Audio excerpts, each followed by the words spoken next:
अस्सलाम वालेकुम वरहमतुल्लाहि वबरकातुहू। दोस्तों आउं अली हसन अब्बासी ऐं जेकॾहिं मुंहिंजो चैनल पहिरियों दफ़ो ॾिसी ऐं ॿुधी रहिया आहियो त बराए महिरबानी मुंहिंजे चैनल खे सब्सक्राइब कंदा, बेल आइकन खे क्लिक कंदा ऐं जेकॾहिं मुंहिंजी ऑडियो पसंदि अचे त उनखे लाइक कंदा ऐं कमेंट बॉक्स में पंहिंजी राय खां आगाह कंदा। किताब जो नालो आहे ॻाल्हियूं मुंहिंजी सिंध जूं। मकाला, तक़रीरूं, ख़त ऐं इंटरव्यू। मुसनिफ़ सैयद असामुद्दीन राशिदी, मुरतब ग़ुलाम अहमद लाखो, छपाईंदड़ सिंधी अदबी बोर्ड ऐं endowment fund trust for the preservation of the heritage of Sindh.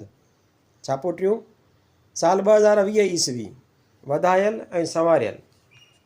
महाग राशिदी साहब जो ही मुख़्तसिर लेकिन इल्मी महाग किताब ख़ातिरात मुतरबी जे लाइ अंग्रेज़ी ज़ुबान में लिखियो वियो। मुतरबी समरकंदीअ जो ही हिकु नंढो किताबु आहे जो असल में फ़ारसी ज़ुबान में तयारु कयो वियो। हीअ किताब कराची यूनिवर्सिटीअ जे इदारे institute of central and west Asian studies पारां 1977 ईस्वीअ में शाया थियो। राशिदी मरहूम जे महाग जी अहमियत खे नज़र में रखंदे उनजो सिंधी तर्जुमो हिन किताब में शामिलु कयो पियो वञे। मरकज़ी एशिया ऐं मुग़लनि जी तारीख़ ऐं सक़ाफ़त में दिलचस्पी रखंदड़ मुहक़िक़ हिकु नओं माख़ज़ी मवाद ॾिसी मुतवजो थींदा, छो त उन्हनि जी तहक़ीक़ लाइ बिब्लियोग्राफ़ीअ में हिकु मुख्य वाधारो थी रहियो आहे।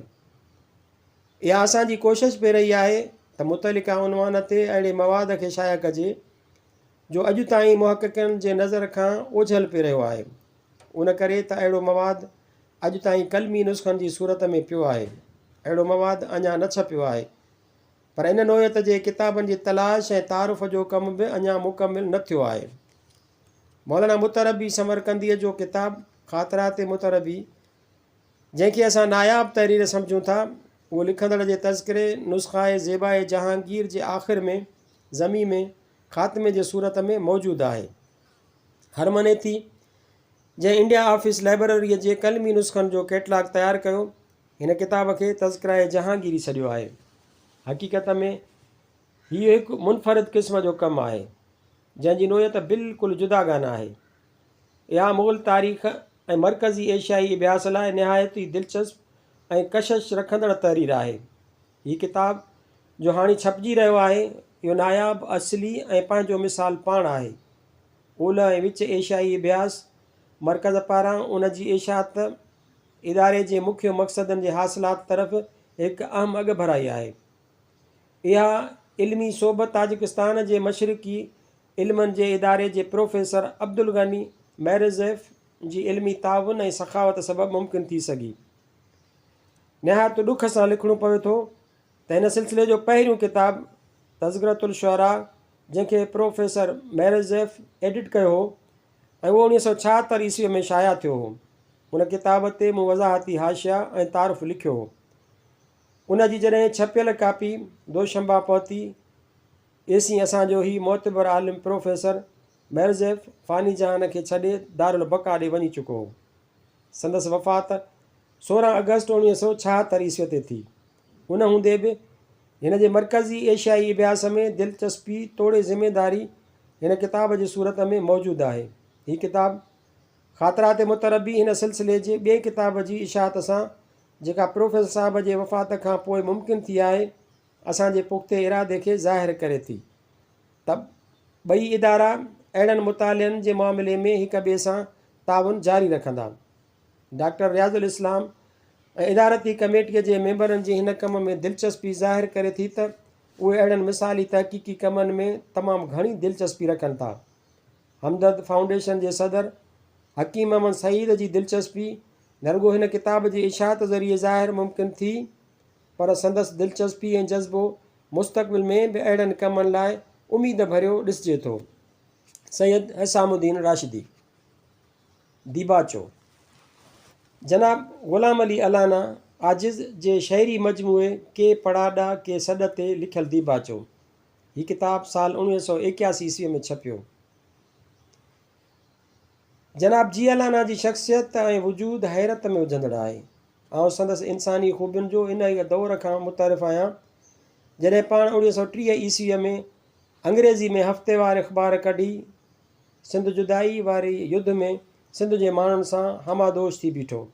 पाण उन ई ज़माने में कराचीअ जे मुस्लमाननि ऐं हितां जे अंग्रेज़ी दान हल्के ऐं बहसियत लेखक ऐं अंग्रेज़ी नसर नवीस जे निहायत मक़बूल ऐं हिकु ख़ासि मक़ाम जो मालिक हो। जीअं ज़मानो गुज़रंदो वियो तीअं तीअं संदसि ज़हानत, क़ौमी अहसास ऐं तबियत जी गूनागून वसफ़ुनि तां परदो हटंदो वियो ऐं मुआसिरनि लाइ संदसि ज़ात हैरत ऐं अचरज जो बाहिस बणिजी वई। अलाना साहब हिकु ई वक़्तु सहाफ़ी, सियासी रहनुमा, पार्लियामेंट्री ज़िंदगीअ जो ॼाणू, कराची कारपोरेशन जो मेयर, आगा ख़ान जो वज़ीर, अलगरज़ सिंध अंदरि ख़्वाह पोइ पाकिस्तान में का बि हैसियत ऐं इज़त अहिड़ी कान हुई जेका हिन साहिब न माणी। हिन फ़ज़ा मां जॾहिं ॿाहिरि जो रुख़ कयाई तॾहिं वरी ॾिसंदे ॾिसंदे बैनुल अक़वामी इदारनि ऐं ऐवाननि में छांइजी वियो। दुनिया जे अमन अमान ऐं इंसानी हक़नि लाइ कयल जिदोजहद ऐं कोशिश उन ई दौर वारीअ संदसि ज़िंदगीअ जो दरख़्शां यादगार बाब आहे ऐं दुनिया जे हल्कनि में तस्लीम शुदा अमर आहे। अंग्रेज़ी अदब सां सरोकार त जवानीअ खां ई हुयुसि, लेकिन असांखे तॾहिं हैरत थी जॾहिं मग़रिब ऐं दूर मशरिक़ जे अदबी हल्कनि, इल्मी इदारनि ऐं मोकर दानिशगाहनि संदसि अंग्रेज़ी नज़म ऐं नसर जी क़ुवत ऐं कलम जे ज़ोर खे तस्लीम कयो, साराहियो ऐं खेसि एज़ाज़ ॾिना। इहो सभु कुझु को मामूली कारनामो न आहे। असां सिंध जे रहाकुनि ऐं पाकिस्तानी बाशिंदनि लाइ संदसि वजूद ऐं संदसि शख़्सियत वाक़ई इफ़्तिख़ार जो सबबु बणिजी पई आहे। मुसनिफ़ जी हैसियत में अलाना साहब जा कई किताब छपिजी चुका आहिनि जेके अदबी हैसियत सां निहायत ई मुमताज़ मक़ाम रखनि था, लेकिन उहो समूरो अदबी ऐं इल्मी सरमायो अंग्रेज़ी ज़ुबान में आहे, जंहिंमां मुमकिन आहे त पंहिंजे वतन जे माण्हुनि पूरो फ़ाइदो न वरितो हुजे। हिन वक़्तु अलाना साहब पंहिंजी अबाणी ज़ुबान सिंधीअ ॾांहुं तवजो कंदे पहिरियों ई किताबु नज़म में मुकमिल कयो आहे, जेको आईंदह सफ़रनि में पढ़ंदड़नि वटि पेश थी रहियो आहे। मादरी ज़ुबान हुजण करे उनजो नसर शायदि लिखणु सवलो हुजे, पर नज़म सो बि क्लासिकी सिन्फ़ुनि में चवणु बेहदि मुश्किल ऐं तमामु ओखो मसइलो आहे। किताब खे ॾिसी तस्लीम करिणो पवे थो त ज़हानत ऐं ॾात ख़ुदा दाद थिए थी, जंहिंखे नसीबु थिए, जंहिंखे मिले, हर कंहिंजे वस ऐं अख़्तियार जी शइ न आहे। कुदरत ज़रूरी न आहे त सभ सां फ़याज़ हुजे। के पढ़ाॾा के सॾ अलाना साहब जे सिंधी अदब में संदसि दस्तरस जो मज़हर असांजे साम्हूं आहे। हीअ किताबु 3 हिसनि में विरहायल आहे। पहिरें हिसे में बैत, ॿिए में काफ़ियूं ऐं आख़िरी हिसो आज़ादु नज़म ते मुश्तमिल आहे। पहिरियां 2 हिसा ज़ाहिर आहे त असांजे क्लासिकी सिन्फ़ुनि में आहिनि, जंहिंजो मदार ख़ासि माहौल, रिवायतुनि, सिंधी तहज़ीब ऐं तमदुन ते थिए थो ऐं जंहिंमें ख़ुसूसी इस्तारा, तशबीहूं ऐं महाकात कतब अचनि था। अज़ाने सवाइ तसौफ़ जे चाशनी बि उन्हनि सिन्फ़ुनि जो लाज़िमी जुज़ो थिए थी। इहो सभु कुझु उहो माण्हू कामयाबीअ सां पंहिंजे कलाम में आणे सघंदो जेको उन जे ख़ासि इरफ़ानी माहौल ऐं ज़िंदगीअ सां वास्तो रखंदड़ हूंदो। अलाना साहब शहरनि में ज़िंदगी बसर कई आहे, मग़रिबी ज़ुबान ऐं अदब सां संदसि सरोकार रहियो आहे। संदसि अदबी मुतालियो बि बज़ाहिर यूरोपी लिटरेचर जो रहियो आहे, लेकिन हैरत थिए थी त हिन साहब बैतनि ऐं काफ़ियुनि में उन्हनि सिन्फ़ुनि जी सॼी साज़ो सामान खे एॾी क़ाबिलियत ऐं कामयाबीअ सां मलहूज़ रखियो आहे जो यकीन थिए थो त हीउ इक़्तिसाबी न बल्कि वहबी करशमो आहे। याने ऐने सादते बज़ोरे बाज़ू नीस्त तानाए बख़ुशंद खुदाए बख़ुशंदा।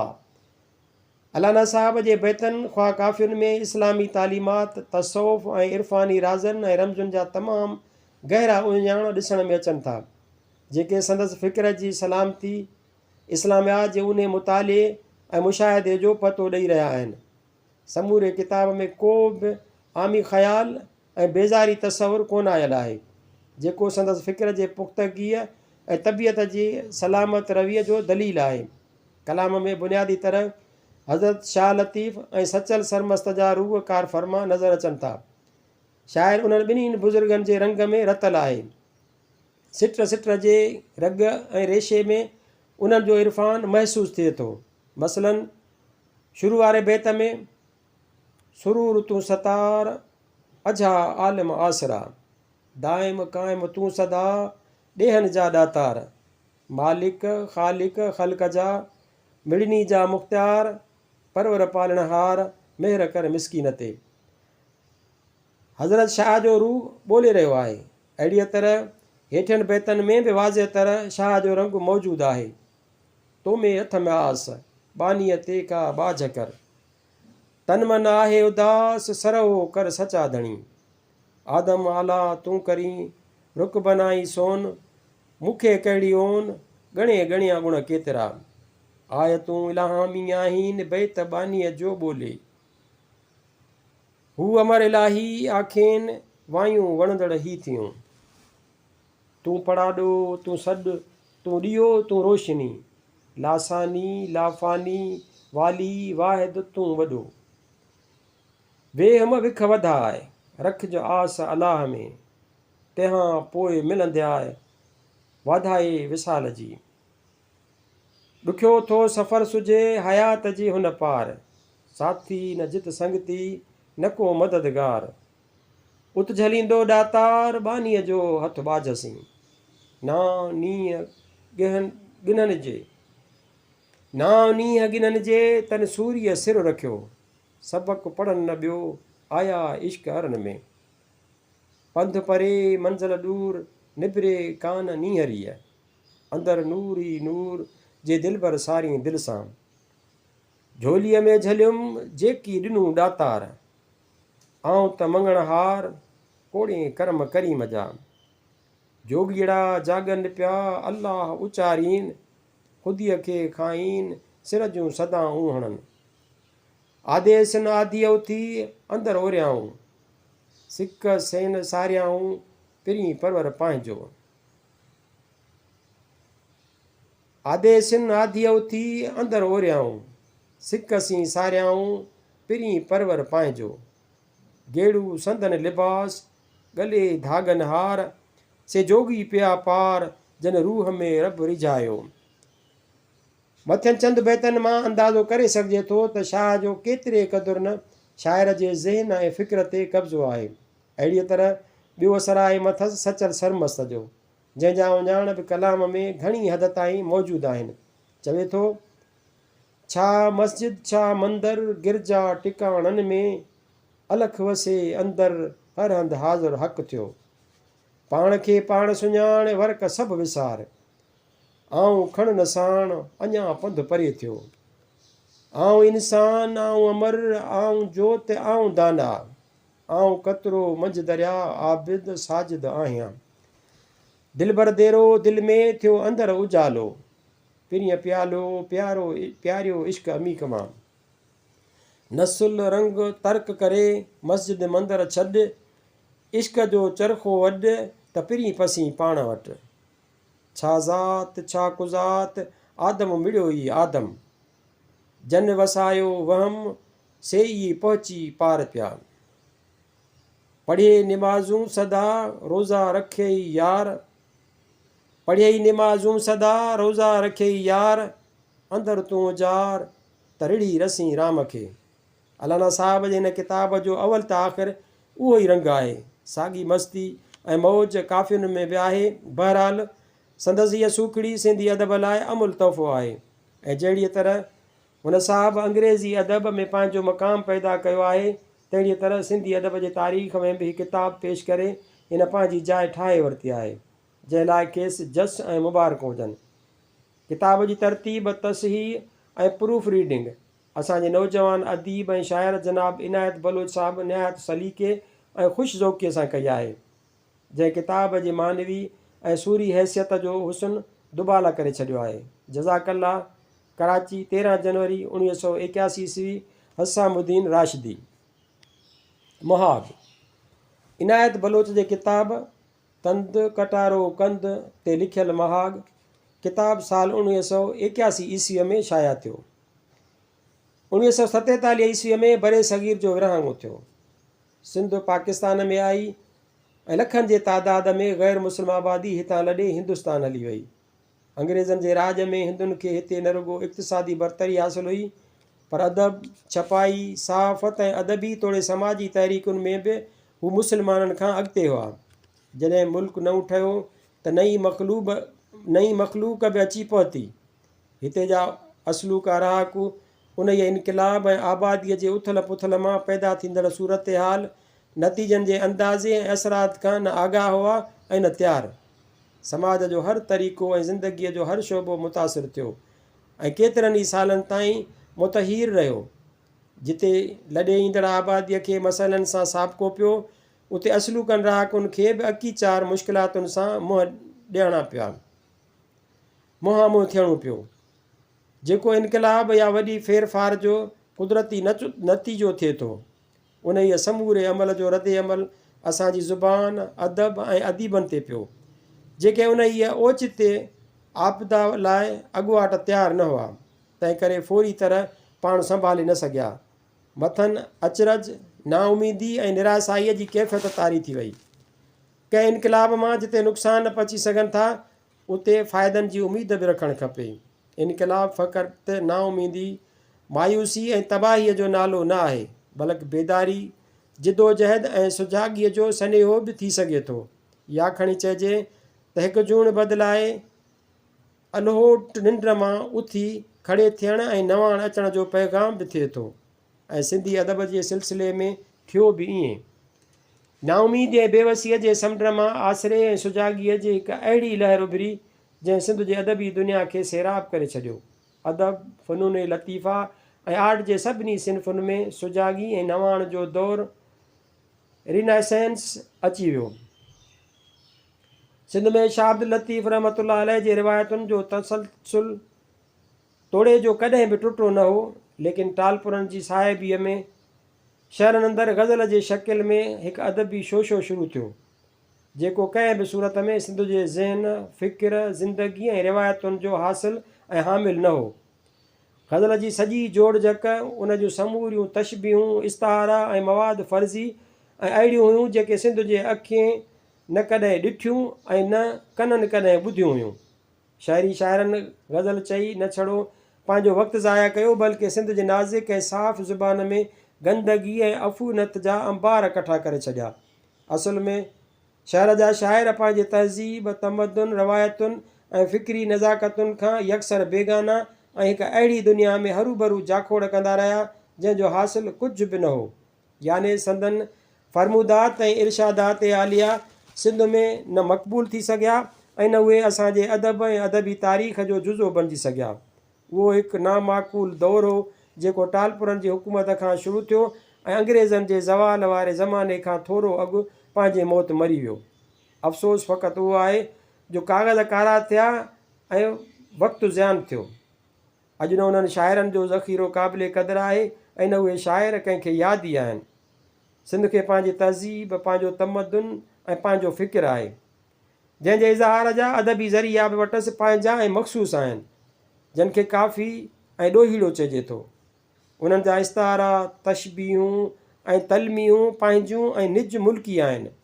उहे जेके हितां जो माण्हू अखियुनि सां ॾिसे थो, जिन सां सदियुनि खां संदसि सरोकार आहे ऐं पीढ़ियुनि खां संदसि पेच पियल आहे, मुसलसल नज़म जो बि सिंध खे पंहिंजो नमूनो आहे, जंहिंमें दास्तान ऐं पंहिंजी तारीख़ जा कारनामा बयानु थियल आहिनि। तंहिंखां सवाइ सुर ऐं साज़ बि पंहिंजा तंद ऐं तंवार बि पंहिंजी आहे। बावजूदि हिन जे जो सिंध ते सदियुनि ताईं धारियनि जे कब्ज़े जी पीड़ा रही, ग़ैरनि जो तसलुत ऐं तमदुन क़ाबिज़ रहियो, ॿाहिरियुनि जूं रस्मूं ऐं रिवाज हाकमाणी ॾाढ ऐं ॾढ ते नाफ़िज़ रहिया, लेकिन सिंध ऐं सिंधियुनि जी पंहिंजी फितरत ऐं फ़िक्र ते न असरअंदाज़ थी सघिया ऐं न उन खे ज़ाइल करे सघिया।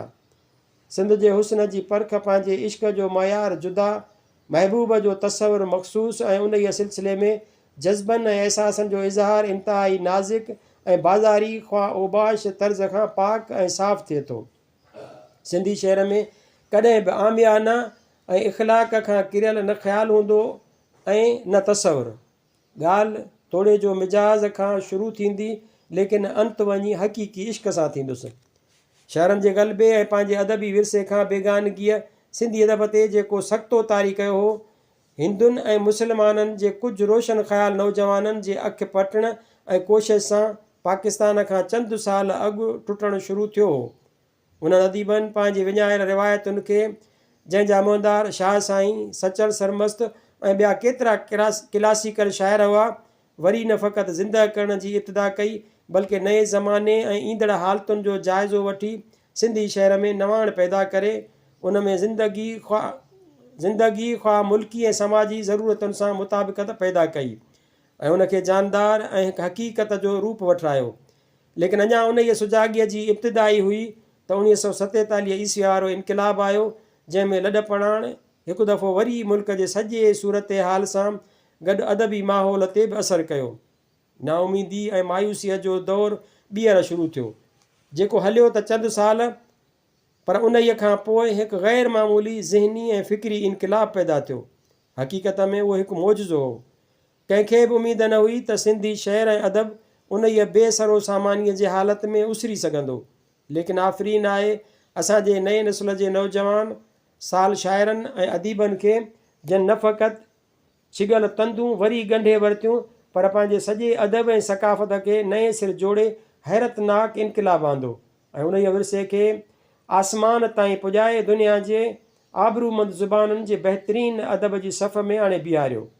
इहो समूरो इनक़िलाब 30 खां 32 सालनि जी कलील मुदत में आंदो वियो। हिकु फ़र्द जो इरादो ऐं अज़म बि पंहिंजी जाइ ते अटल थिए थो, पर जॾहिं पूरी क़ौम को फ़ैसिलो करे थी त पहाड़नि खे बि पंहिंजे जाइ तां हटिणो पवे थो। असांजे नए नस्ल जे अटल फ़ैसिले बि नाउमीदीअ वारियूं हालतूं ख़तमु करे हिकु अहिड़ी दुनिया पैदा करे छॾी जंहिं ते ज़वाल न अची सघंदो, हमेशह हमेशह लाइ इंशाअल्लाह। हिन वक़्तु सिंधी अदब जी का बि अहिड़ी सिन्फ़ न आहे जंहिंमें तरक़ी न थी हुजे या नवाण न आई हुजे।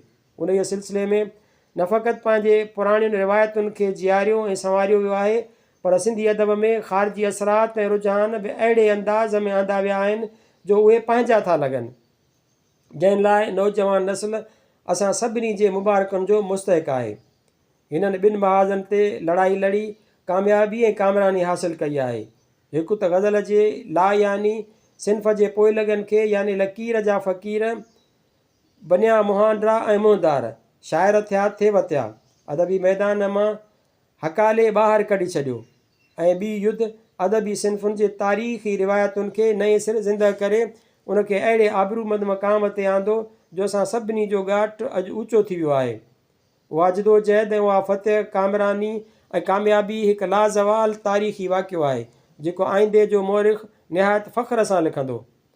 अॼु असांजो अदब, असांजो शहर, असांजो अफ़सानू, असांजी तारीख़ सभु वाक़ियाती ऐं ज़िंदगीअ जे रोज़ाने रुदात सां वाबस्ता ऐं पेवस्ता आहिनि।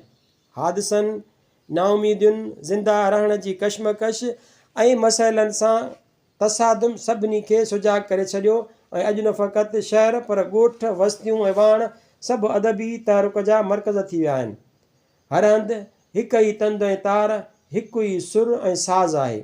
उन ई तहरीक जे सिलसिले में जंहिंखे असां सिंधी अदब जो रीनाइसेंस चई सघूं था, सवें नामे वारा नाला अचनि था, जंहिंजो हिते ज़िक्र करणु हिन करे ज़रूरी न आहे जो हर अदब दोस्त उन्हनि खे सुञाणे ऐं उहे हिन वक़्तु सिज चंड वांगुरु सिंध जे अदबी आसमान ते चमकी रहिया आहिनि। मसलन असांजो नौजवान दोस्त ऐं नई टही जो शाइर इनायत बलोच, जेको इतिसाबी न बल्कि फितरतन शाइर पैदा थियो आहे ऐं जंहिंजे कलाम जो मजमूओ तंद कटारो कंध पढ़ंदड़नि जे हथनि में अची रहियो आहे। इन ई सिलसिले में मिसाली हैसियत रखे थो। संदसि कलाम मां पढ़ंदड़ अंदाज़ो करे सघंदा त सिंध जे जवान साल शाइरनि केतिरी जानदार शाइरी करे सिंध ऐं सिंधी अदब जी ओझल थियल आबरूअ खे ओज ते पहुचाए छॾियो आहे। इनायत बलोच वणंदड़ ऐं सबा जे सुभाउ जो निहायत मुहज़ब नौजवान आहे। अदब सां दिलचस्पी ऐं शाइरी खेसि पंहिंजे घराणे मां विरसे तौरु मिली आहे। हिन उन ई ख़ानदानी रिवायत खे क़ाइमु रखंदे जेका शाइरी कई आहे उहा दुनिया जे क्लासिकी तोड़े जदीद अदब सां हमदोश ॾिसी सघिजे थी। संदसि शाइरीअ में इल्हाम ऐं रूह लतीफ़ साईंअ मां वरितलु आहे, लेकिन हिन क़दीम ऐं जदीद जो निहायत लतीफ़ इम्तिज़ाज पैदा करे पंहिंजी ज़हानत ऐं फितरी शाइर हुजण जो सबूत ॾिनो आहे।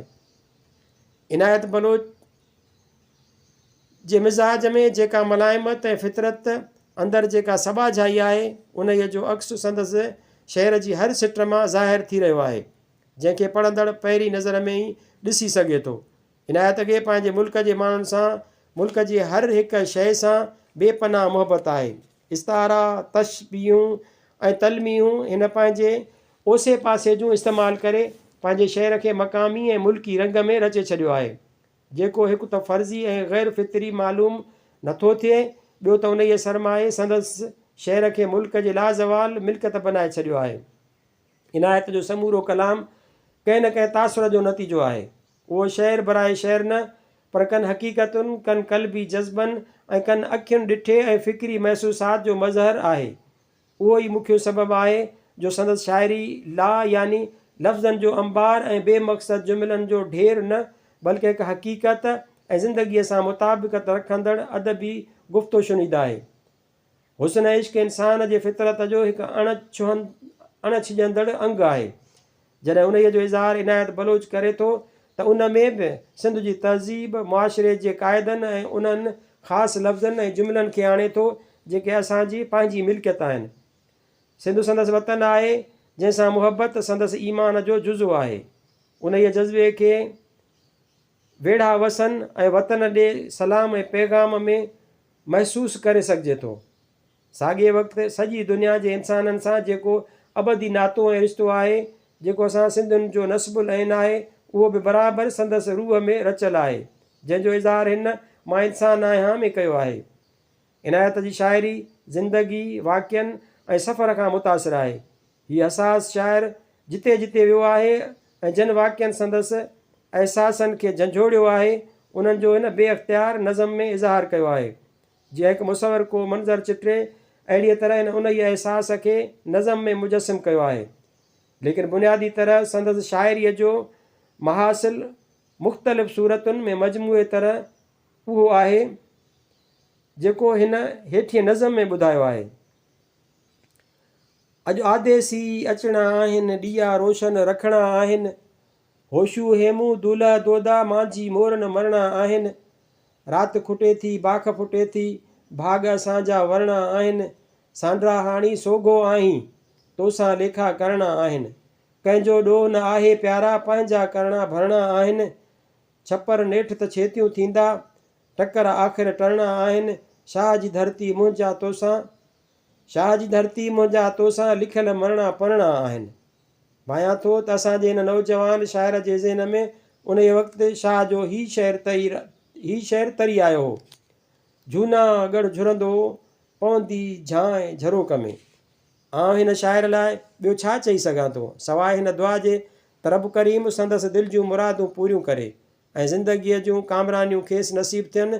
संदसि वजूद सिंधी अदब ऐं सॼी इंसान ज़ात लाइ हिकु क़ीमती विथ आहे। सिंध जे अदबी तारीख़ खेसि जीअ में जायूं ॾींदी। 60 अली रज़ा हाउस, अलहमरा सोसाइटी, कराची। हसामुद्दीन राशिदी।